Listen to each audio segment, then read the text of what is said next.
Quand vous allez mourir, Allah va prendre en compte ce que disent les proches et les gens qui vous connaissez. S'ils parlent en bien sur vous, après votre mort, ça sera un argument pour vous au jour de la résurrection.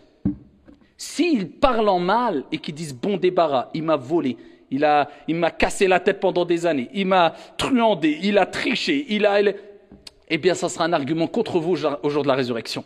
Husnul khuluq, le bon comportement. Et comment acquérir ce bon comportement? Eh bien, c'est en faisant des efforts. Déjà, c'est en prenant conscience de l'importance du bon comportement. Et que ça, c'est extrêmement important. Allah l'a rappelé maintes fois dans le Coran al-Karim. Que ça soit avec n'importe qui.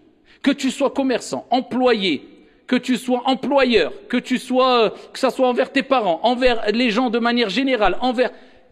Le Coran abonde de versets coraniques qui vont dans ce sens. Je ne parle même pas des récits prophétiques. Il y en a par centaines et milliers.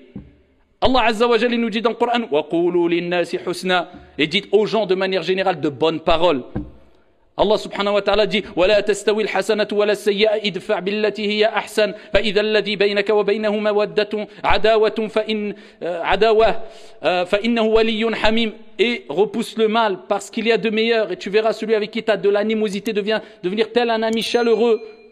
Allah subhanahu wa ta'ala nous dit وَقَضَى رَبُّكَ أَلَّا تَعْبُدُوا إِلَّا إِيَّاهُ وَبِالْوَالِدَيْنِ إِحْسَانًا et ton Seigneur a décrété de n'adorer que lui, at-tawhid, l'unicité, ce pourquoi Dieu nous a créés, et il lie avec cela et avec tes parents l'excellence.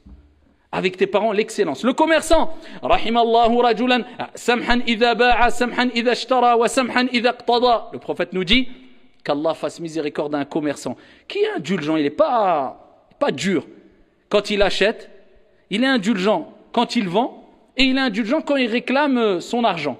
Le comportement même du commerçant.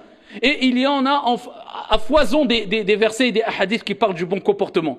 Et pour cela, c'est, comme je vous ai dit, déjà de prendre conscience de l'importance du bon comportement. Et ensuite, eh bien, c'est sûr, c'est de faire un effort sur soi. Un effort sur soi et de voir il est où ton comportement.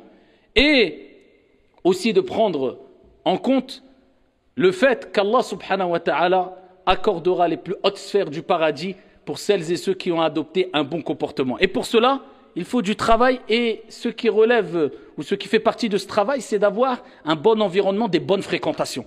Ne me dis pas, je vais réussir à avoir un bon comportement alors que celui avec qui tu traînes, tu côtoies, celui que tu fréquentes, il est tordu.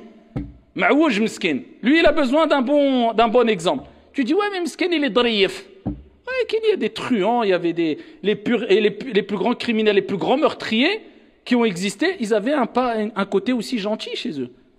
Ça suffit pas de dire il est gentil, il est driyef. Tout le monde est driyef. Et tout le monde a un mauvais côté. Lakin, est-ce que c'est une bonne fréquentation?